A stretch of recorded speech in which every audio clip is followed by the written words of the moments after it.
apabila dikatakan kepada mereka, nafkahkanlah dari sebagian apa yang telah Allah beri rizki kepada kalian.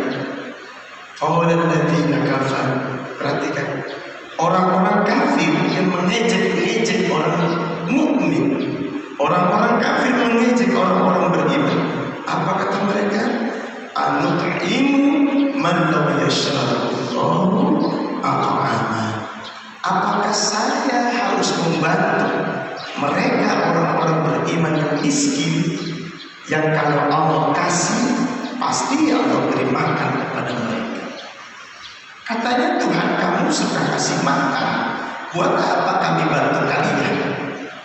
Itulah ejekan orang-orang kafir kepada umat Islam yang miskin, sehingga mereka tidak mau membantu. Padahal dalam ayat ini jelas orang-orang kafir tetaplah Allah yang memberikan rezekinya. Siapa yang mendatangkan pelanggan datang ke warungnya, ke toko-tokonya, ke perusahaannya? Kalau bukan Allah yang menggerakkannya, siapa yang bisa menggerakkan orang bisa datang untuk membeli barang dagangan? Mereka telah menjadi kaya, mereka tidak yakin bahwa itu rezeki min Allah. Saya katakan sekali lagi, sampai saat ini mereka tidak bisa membuktikan kebenaran Tuhan yang mereka sembah mampu memberikan rezeki kepada mereka. Kalau boleh, tanya saja kepada mereka yang masih menyembah patung, tanya saja kepada mereka yang masih menyembah sapi. Betulkah Tuhan mereka? Buktikan. Betulkah Tuhan mereka mampu menggerakkan matahari dan bulan? Betulkah Tuhan mereka mampu menurunkan hujan, menghidupkan tanah yang sudah mati? Kalau tidak percaya, tanyakan saja. Masyaallah muslimin jemaah rahmatullah, ketika diperintahkan kepada mereka untuk menafkahkan rezekinya, mereka katakan, anut'imu man law yasha'allahu at'ama. Apakah aku kasih makan kepada orang-orang miskin di antara orang yang beriman, yang kalau Allah mau Allah pasti kasih makan kepada kalian? Katanya Tuhan kamu tukang kasih makan. Gitu. Itu kan ngejek semua. In antum illa fi dhalalin mubin. Ujung daripada ayat ini menggambarkan tidaklah kalian kecuali di dalam kesesatan yang nyata. Ma'asyiral muslimin jamaah rahimakumullah. Sedikit kita akan menjelaskan dari tafsir ini pelan-pelan. Wa idza qila lahum ittaqu ma baina aydikum wa ma khalfakum la'allakum turhamun. Al-murad bima baina aydikum ad-dunya. Ay ihdaruha wa la taqrabuha. Artinya waspadalah kamu terhadap fitnah dunia dan janganlah kamu terlalu dekat dengan dunia. Dalam pengertian, bukan kita nggak boleh mencari dunia. Dalam Islam boleh kita menjadi orang kaya, boleh kita punya harta banyak, boleh. Dalam Islam boleh kita jadi pejabat, boleh kita jadi pejabat. Tapi ingat bahwa semua kebolehan itu dalam rangka sebagai wasilah untuk mendekatkan diri kepada Allah. Semakin tinggi jabatan kita, semakin luas bagi kita untuk memberi manfaat kepada masyarakat. Kesempatan untuk berbuat baiknya semakin luas. Maka boleh jadi pejabat, jadi presiden pun boleh, silakan ambil. Jadi menteri silakan, jadi bupati silakan. Karena itu engkau akan memperoleh wilayah kebaikanmu semakin luas dengan bimbingan agama. Boleh menjadi orang kaya, boleh harta yang banyak, boleh, tidak apa-apa. Dengan cara yang halal, dan dengan begitu kau akan bisa membantu perjuangan umat Islam, bisa mendirikan masjid di tengah-tengah kampung. Orangnya banyak, masjidnya enggak. Kalaupun punya masjid, masjidnya sudah rapuh. Dengan harta kita bisa belanjakan harta kita di jalan Allah. Demikian sekali. Kemudian wa ma ta'tihim min ayatin min ayati rabbihim dalatun ala risalati Muhammadin sallallahu alaihi wasallam. Ini menunjukkan atas kerasulan Nabi kita Muhammad sallallahu alaihi wasallam. illa kanu anha mu'ridin. Tidaklah kecuali adalah mereka daripada ayat itu mu'ridin, mereka berpaling ala wajhi takdzib wal istihza. Mereka berpaling dengan cara mereka tidak percaya dengan kenabian Nabi Muhammad SAW. Takdzib itu artinya mendustai Nabi kita dengan mendustai ayat-ayat Allah.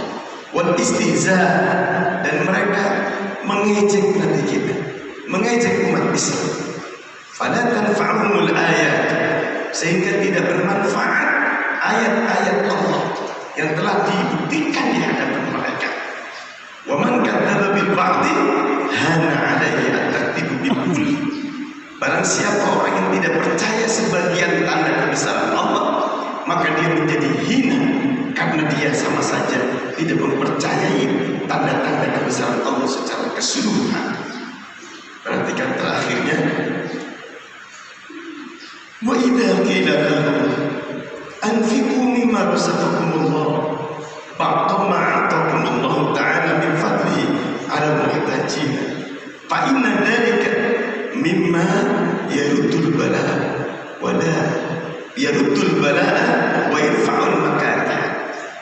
Padahal dengan mereka menafkahkan rizkinya di jalan Allah, memberikan kepada sebagian orang-orang fakir miskin, justru disitulah sebagai bukti mereka mengakui akan kemahabesaran Allah. Dengan mereka memberikan sebagian nafkah rizkinya di jalan Allah, menafkahinya dengan membelanjakannya, membantu para muhtajin. Siapa itu muhtajin? Orang-orang yang membutuhkan. Fa inna dzalika mimma yaruddul bala. Bapak Ibu sekalian, ternyata orang sedekah itu mimma yaruddul bala. Sedekah itu merupakan amalan yang dapat menolak bala. Menolak apa? As-shadaqatu tadfa'ul bala. Sedekah itu dapat menghalangi manusia dari bala. Baik Bapak dan Ibu sekalian, dan juga dengan sedekah itu dapat menghalangi manusia dari segala musibah yang dapat mengakibatkan dirinya menjadi menderita. Bapak, diberikan kehinaan dimanapun kalian berada, kecuali ada dua kata kunci untuk terhindar daripada kehinaan itu. Apa dua kata kunci itu? Hubungan kita kepada Allah dan hubungan kita kepada sesama manusia. Inilah kesimpulan dari 3 ayat surat Yasin yang kita kaji pada kesempatan pagi hari ini. Silakan kalau ada yang bertanya. Alhamdulillah, demikian tadi pemaparan materi yang telah disampaikan oleh narasumber kita. Selanjutnya sesi soal jawab. Bapak Ibu sekalian yang mau bertanya kaitan dengan materi yang telah disampaikan oleh narasumber kita, dipersilakan Pak. Yang mau bertanya Pak, silakan.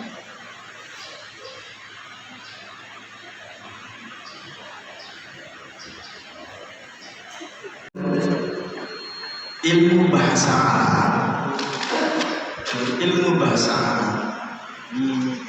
Domir nahnu, domir itu ada 14. Wa ma ya mauna, anta antuma antum, anti antuma antunna, ana nahnu. Dalam ilmu bahasa Arab, nahnu itu ada 2 fungsi. Fungsi yang pertama nahnu itu artinya adalah al-mu'azzim nafsah. Ketika Allah menggunakan domir nahnu, Allah sedang mengagungkan dirinya sendiri.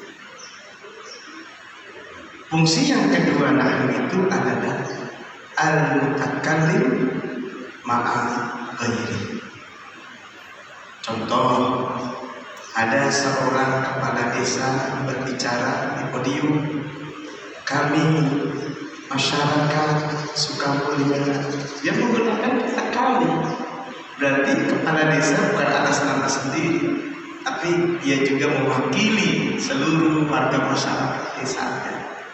Itu nahnu al-mutakallim ma'a ghairihi.